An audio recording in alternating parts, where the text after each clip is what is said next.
I am here with Paul Huxley from Christian Concern. Hello, Paul. Hi, Andy. Good to be with you. Yes, indeed. Now, I wanted to just touch base with you a little bit because we've had a court case recently about gender. What's a man, what's a woman is my really, really basic understanding of what the court case was about. I think Supreme Court have then said, well, it's this and it's that.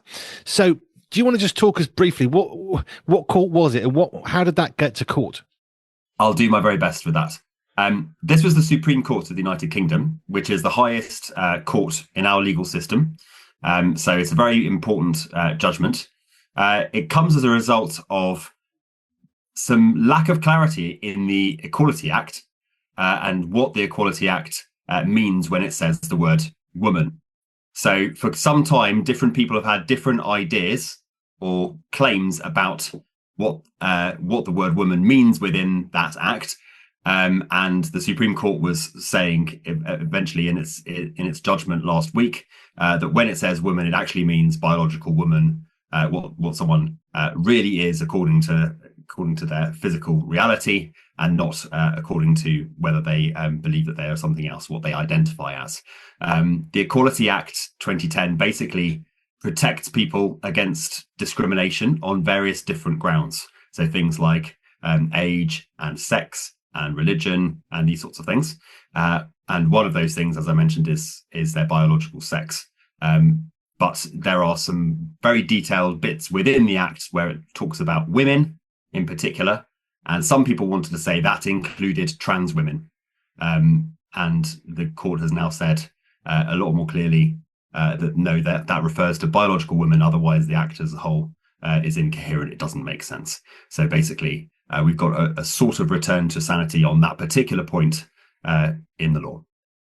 So 2010, this is the Equality Act that came in. Supreme Court, there's nothing above that. This is as high as it can possibly go. I mean, can it be overturned if somebody says, you know what, we don't care, we want to make it different anyway? Can it still be overturned, or are we talking about an act of parliament to do that?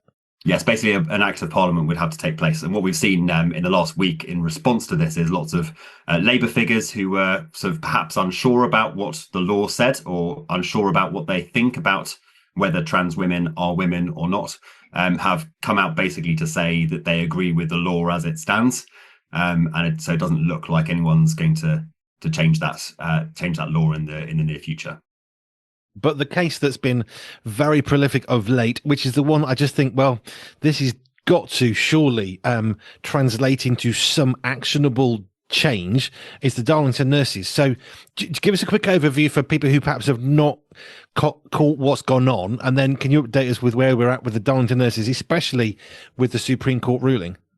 Yeah, absolutely. So essentially, when we then put that into an actual situation, a real life workplace situation, what access to single sex toilets and changing spaces are women going to have in the workplace?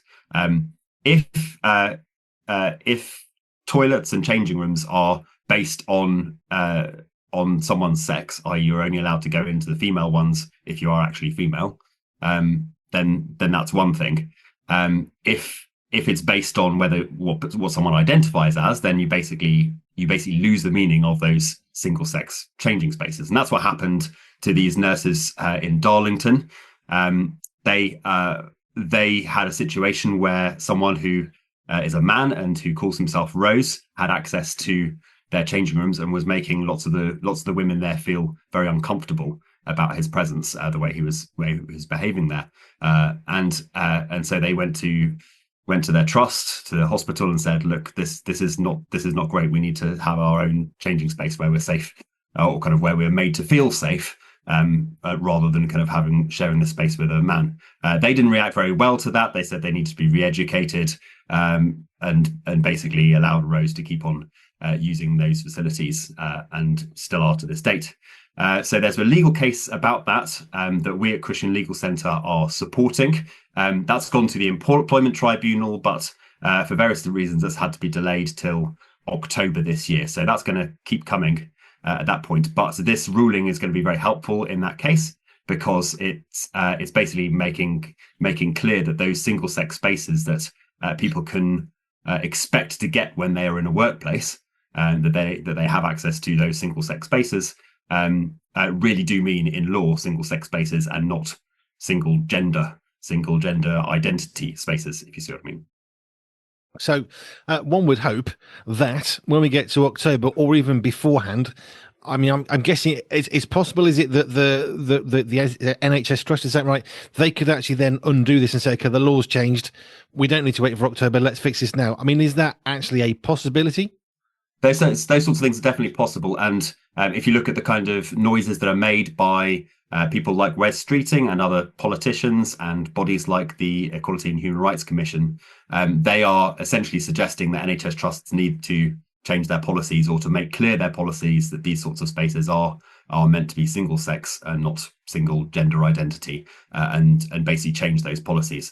If that happens in Darlington, I'm not sure if that will completely make the case go away, because you've still got the situation of how these nurses have been treated in the past weeks and months and year.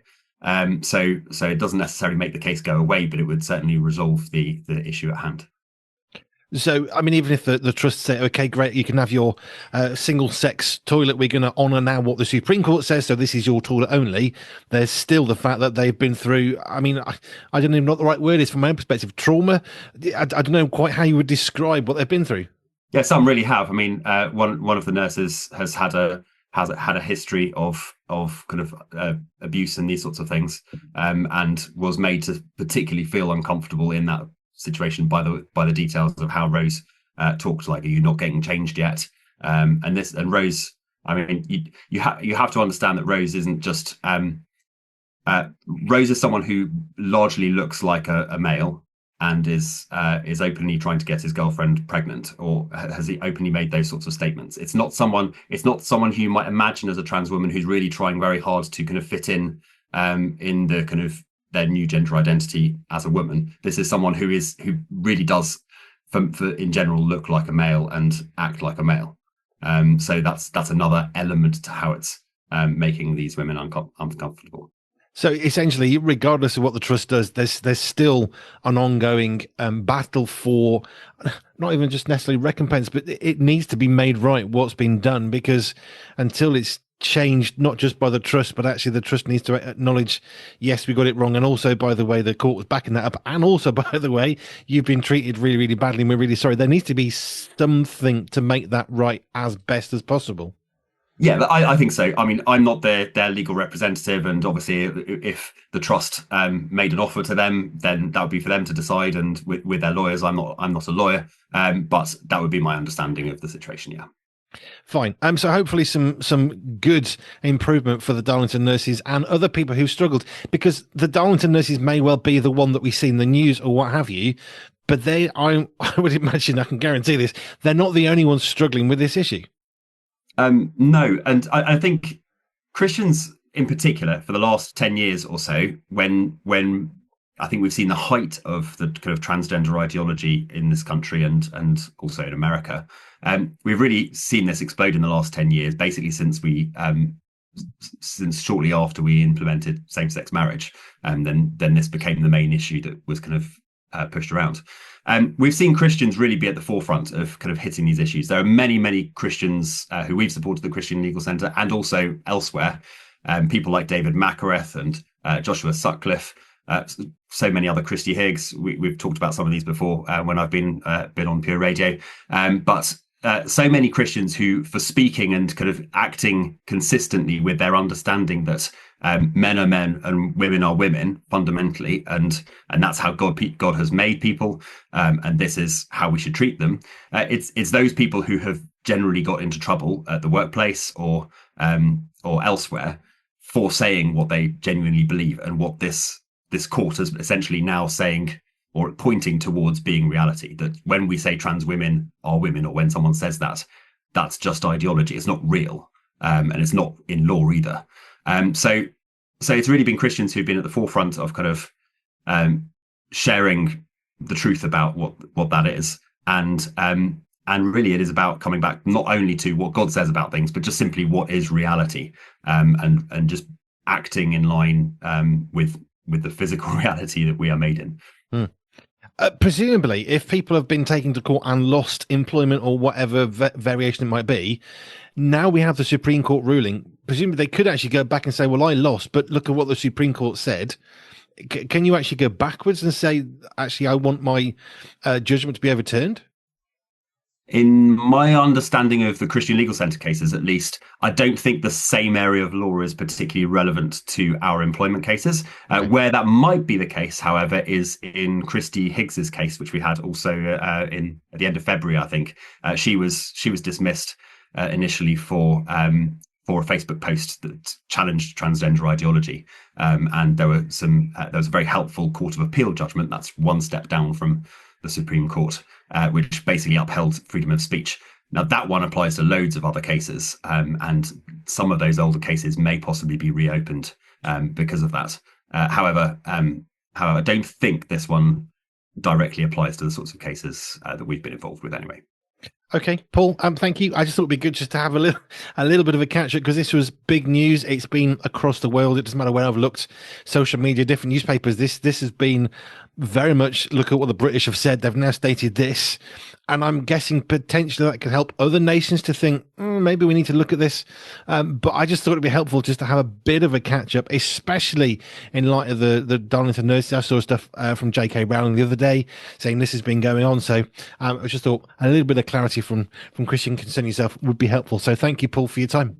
You're very welcome. Could I just add as well? I mean, J K Rowling has obviously been at the forefront of kind of raising this as an issue. So we're thankful for her kind of her raising the awareness of biological reality and these things. And the other thing, just on the point of the United Kingdom leading the way, that's happened in the area of puberty blockers as well, in terms of stopping so many children having access to puberty blockers when they feel kind of at odds with their gender.